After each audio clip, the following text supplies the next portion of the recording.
They swiped their cards, pumped their gas, never even said thanks. He'd been working the same gas station for 15 years, but customers treated him like he was invisible. Pack of cigarettes, pump number 5, restroom key, single-word commands. He'd hand it over without a word. Until the night, 3 armed robbers walked through that door. Welcome to Tales of Valor. Before we begin this powerful story, tell us in the comments which city you're watching from and how old you are. And if you believe stories like this need to be told, hit that subscribe button and support our channel. Frank Torres, 58 years old, followed the same routine every night. At 10 p.m. sharp, he'd arrive at the quick stop gas station, exchange a few words with Dave from the day shift, then settle in for his 12-hour watch. When he started this job 15 years ago, he thought it was temporary. He'd just gotten out of the military and figured he'd work here until he saved enough money to do something else. But life had different plans. His wife, Linda's cancer treatments, hospital bills, mortgage payments. The temporary job became permanent. Now he was 58 and still working the same gas station. This little station off Interstate 40 saw customers at all hours. Long-haul truckers, workers getting off late shifts, people needing emergency gas in the middle of the night. But none of them really saw Frank. He was just a figure who pumped gas, handed over cigarettes, passed along restroom keys. Despite working the same place for 15 years, even regular customers didn't know his name. Frank had gotten used to it. Actually, he preferred the quiet, because there were things in his past he didn't want to talk about. Those 18 months in Afghanistan, friends who didn't make it home, what happened in Helmand Province. Those memories sometimes crept back during the quiet night shifts. November 15th, 2023, Tuesday night.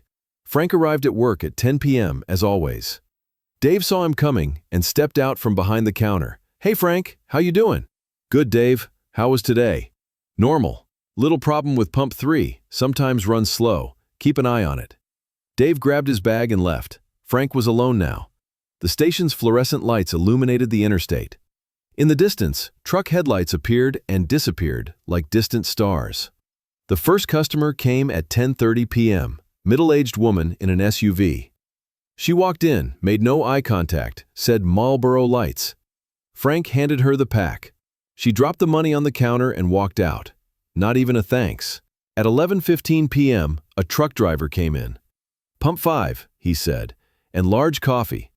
Frank activated the pump, prepared the coffee. The man paid and left. Again, no thanks. This continued all night. Every customer treated Frank like he was talking to a machine. Ungrateful, cold, distant. At 12:45 a.m., a young couple came in. While the guy pumped gas, the girl came inside. "Restroom key," she said.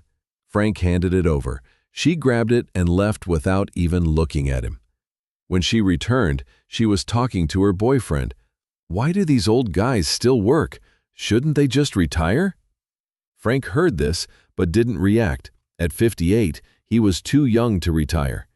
Besides, Linda's medications were expensive. As the night wore on, the station grew quieter. Frank sat behind the counter, reading an old paperback, but his mind drifted to the past.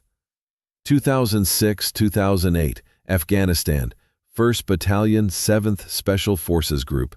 Back then, he was known as Sergeant Frank Torres. He was the medic for a 12-man A-team, that operation in Helmand Province. March 2008, intelligence said Taliban leader Qari Tahir was hiding in a compound near Musa Qala. Frank's team was going to run a night operation, but the intel was wrong. The compound had civilians, more than 30 families, and the Taliban knew it. They ambushed Frank's team. The firefight lasted 6 hours. Frank wasn't just a medic, he was also the team's best marksman. That night, to protect his teammates, he made 12 confirmed kills. But his real heroism was this. Under fire, he carried wounded teammates to safety, one by one. When Sergeant Miller got shrapnel in his leg, Frank carried him 400 meters. When Corporal Johnson was shot in the chest, Frank performed field surgery. When Private Rodriguez was unconscious, Frank carried him on his back to the safe zone. He saved 8 soldiers' lives that night. But most importantly, during the operation, he organized the evacuation of 47 civilians to safety. Under enemy fire, he got families out one by one. For that operation, he received the Bronze Star, Purple Heart, and Combat Medical Badge. But Frank never displayed them at home. The medals stayed in a drawer. At 2:15 a.m., the station's quiet was broken. 3 young men pulled up in a blue sedan. Frank saw them on the security camera. Their movements, how they got out of the car, something was wrong. The first one in was Jason Matthews, 19 years old. Behind him came Kyle Peterson, 20, and Marcus Williams, 18. All 3 nervous, all 3 inexperienced. Jason approached Frank. His hands were in his pockets. "Hey, old man, open the register." Frank looked up, staying calm. "What do you need, son?" "You deaf? Open the register, now." Kyle pulled out a gun and pointed it at Frank. An old rusty .38 revolver. "Give us the money, don't cause trouble." Frank raised his hands. "Okay, boys, stay calm. Nobody here wants to hurt anyone." Marcus was watching the door, constantly looking outside. "Hurry up, Jason, cops might come." Frank opened the register. About $300 inside. Night shifts never kept much cash. "That's it?" Kyle shouted. "Where's the rest of the money?" "That's all, son. We don't keep much cash on night shift." Jason was getting angry. "Where's the money from the ATM?" "I don't have access to the ATM, just what's in the register." This wasn't what the 3 young men had planned. They expected more money. Kyle pressed the gun to Frank's head. "You're lying, old man. Where's the money?" Frank stayed calm. He'd been in much worse situations in Afghanistan, but now his worry was different. These kids were inexperienced, and inexperienced people were unpredictable. "Son, put the gun down. You don't need to hurt anybody." "Don't call me son. I'm not your son," Jason yelled at Kyle. "Shut up. Someone's gonna hear." Marcus called from the door. "Jason, let's go. This much money is enough." But Kyle thought he was in control. "No, this old man's got more money. He's going to tell us where he hid it." Frank's military training was kicking in. Situation assessment, 3 armed subjects, but only 1 active threat. Kyle unstable, the other 2 nervous but not aggressive. Exit routes, main door blocked by Marcus, back door 15 feet away. But getting there would be risky. "Boys," Frank said slowly, "this is the wrong path. You can still walk away. Nobody has to get hurt." Kyle laughed. "Look at the old man giving us advice. If I were you, I'd stay quiet." Just then, the station's automatic door opened. A customer walked in, a middle-aged truck driver. The situation immediately got complicated. "What's going on here?" the driver asked. Marcus panicked. Get out now." The driver understood and started running. Kyle fired at him. The bullet missed the driver but hit the window. Frank knew he had to act now. 20 years of Special Forces training kicked in instantly. Frank grabbed Kyle's gun, twisted it, and disarmed him. The movement was so fast, Kyle didn't understand what happened.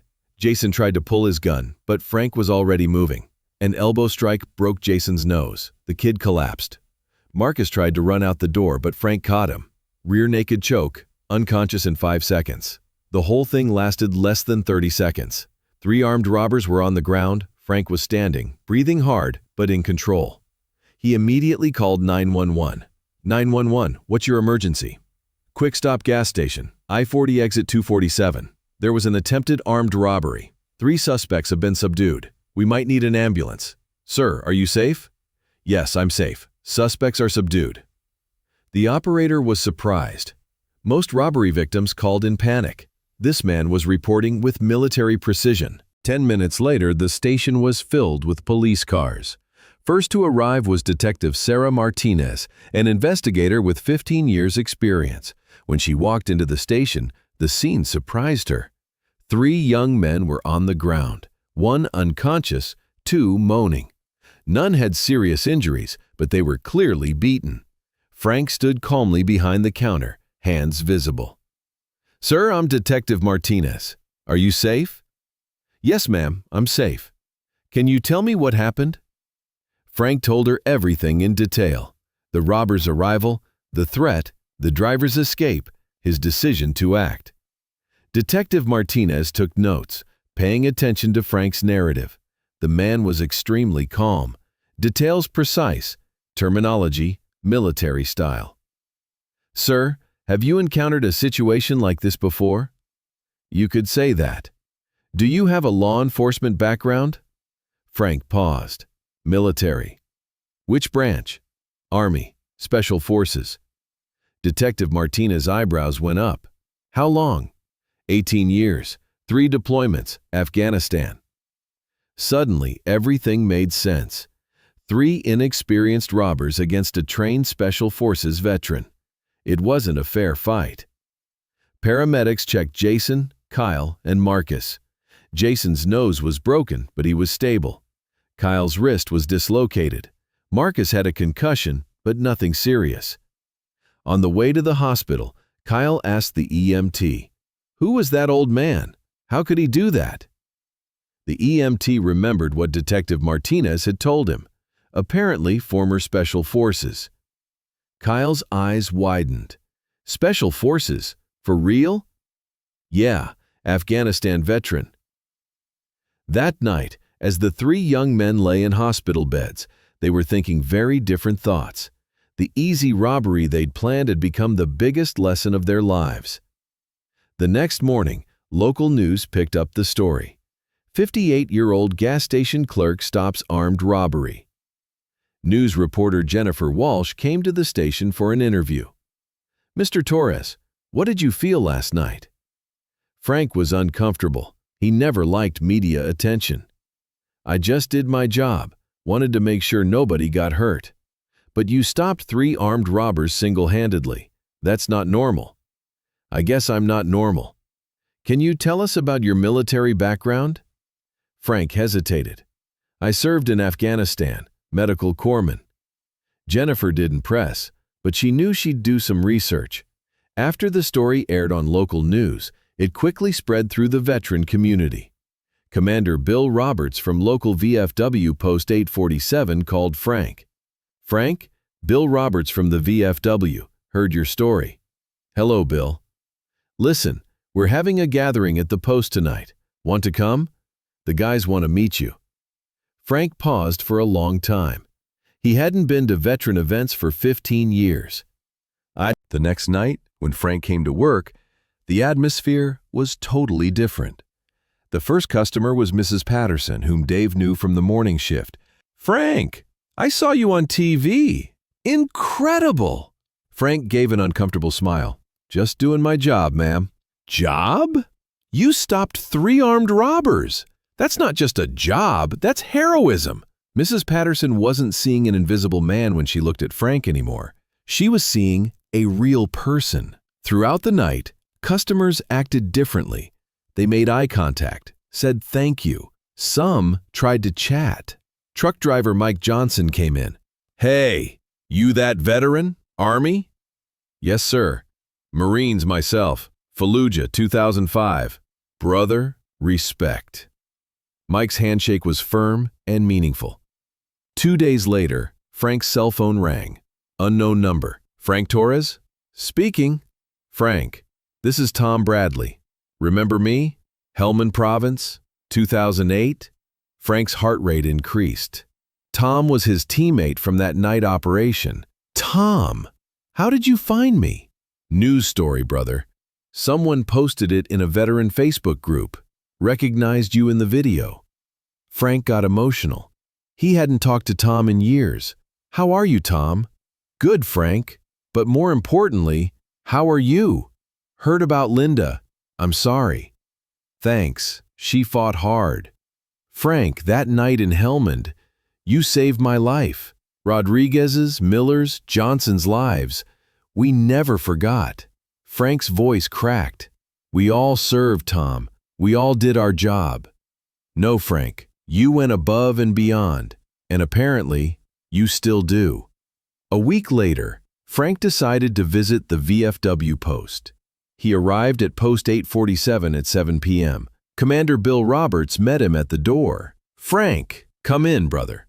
Inside were about 20 veterans, different ages, different wars, but the same brotherhood. "Guys, this is Frank Torres, the one I told you about." Applause started. Frank felt uncomfortable but moved. Veteran Mike Henderson, a Vietnam vet, approached. "Frank, we heard your story. What you did in Afghanistan, too. Proud of you, son." "Thank you, sir." "Sir, I'm Mike. We're all brothers here." That night, Frank felt belonging for the first time in years. These men understood him, his service, his sacrifice, his silence. Gas station owner Ray Patel wanted a private conversation with Frank. "Frank, for 15 years you've been my most reliable employee. But this week, I learned you're a hero." "Mr. Patel, I'm still the same guy." "No, Frank. You were always a hero. I was just blind." Ray paused. "I'm giving you a raise and offering you the assistant manager position." Frank was surprised. "Mr. Patel, that's not necessary." "Yes, it is. You deserve." A month later, Jason, Kyle, and Marcus were on trial in court. Frank was called to testify. The defense attorney questioned Frank. "Mr. Torres, don't you think you used excessive force?" "No, sir. I used minimum force to neutralize the threat." "But these are young men. You're trained military." "Yes, sir. That's exactly why I used minimum force. Because of my training, nobody was seriously hurt." Jason, Kyle, and Marcus listened to Frank in court. Now they understood how lucky they were. If he hadn't been an experienced soldier, that night could have ended very differently. After the trial, Jason approached Frank. "Mr. Torres, I want to apologize. We were wrong." Frank looked at the young man. "Jason, everyone makes mistakes. What's important is learning from them." "Sir, how can I be better?" Frank thought carefully. "Military service. It teaches discipline, respect, purpose. Consider it." 6 months later, Jason Matthews came to the gas station. But this time not as a customer, as a visitor. Frank recognized him. "Jason, how are you, son?" "Mr. Torres, I wanted to thank you." "For what?" "For the advice. I enlisted. Army. Basic training next month." Frank smiled, his first genuine smile in months. "That's good news, Jason. The military will teach you things civilian life can't." "Sir, would you mind if I stayed in touch, wrote letters?" "I'd like that, Jason." As months passed, the Quick Stop gas station became a different place. Frank wasn't just an employee anymore. He was a community member. Regular customers knew Frank, respected him. Military families made special trips just to talk to him. One night, young veteran Tom Murphy came in, recently returned from Iraq, struggling with PTSD. "Sir, heard you're a veteran." "Yes, son. Army, Special Forces. I'm having trouble, adjusting. Wondering if you ever—" Frank nodded understandingly. "Every veteran struggles, son. What's important is not struggling alone." Frank directed Tom to the VFW, gave him counseling resources, left his own phone number. On Veterans Day, the local mayor came to the Quick Stop gas station for a ceremony. "Frank Torres, our community is proud of you, for your service, your heroic actions, your daily dedication." A small crowd had gathered. Customers, neighbors, fellow veterans. Frank reluctantly approached the microphone. "Thank you all. I'm just doing my job. But this community's support, that means everything." Applause echoed across the gas station parking lot. That night, alone at home, Frank looked at Linda's photograph. "Linda, things are changing. People see me now, respect me. But you always did." His eyes filled with tears. "That night when I stopped those robbers, I wasn't thinking about being a hero. I was thinking about coming home to you. But you're gone." A pause. "But maybe I can still serve, in a different way. Help other people, other veterans." He could almost hear Linda's voice. "That's my Frank, always serving others." 6 months later, Frank was still working at the gas station. But it wasn't just a job anymore. It was a mission. When young veterans came in, he counseled them. When community members needed support, he helped them. The gas station had become an informal veteran center. One evening, regular customer Mrs. Chen came in. "Frank, my grandson is thinking about joining the military. Do you have any advice?" "Bring him by tomorrow night, Mrs. Chen. Let's talk." Frank realized that being invisible for years had actually been a gift. He'd observed people, understood them. Now he could use that understanding to help. On that night shift, the gas station lights still illuminated I-40. Trucks still passed by, customers still came, but Frank Torres wasn't invisible anymore. He was recognized, respected, valued. Most importantly, he'd found his purpose again. After military service, he'd felt lost for years, but now he understood that service never ends. The form changes, but the mission continues. Every night, when he started his shift, Frank said a small prayer for Linda, for fallen comrades, and for the community that trusted him. He'd saved lives in Afghanistan. He continued saving lives at the gas station. Different battlefield, same mission. Serve and protect. Sometimes heroism isn't about medals or recognition. Sometimes heroism is about showing up every day, ready to help when needed. Frank Torres, the man who'd been invisible for 15 years, was finally visible. But more importantly, he'd always been a hero. Now everyone else finally saw it too. The gas station's neon lights still illuminated the interstate, but now they illuminated something more. Living proof that heroes walk among us, often unseen, until the moment calls. And Frank Torres was ready, always ready. This story is fictional and was created inspired by real events.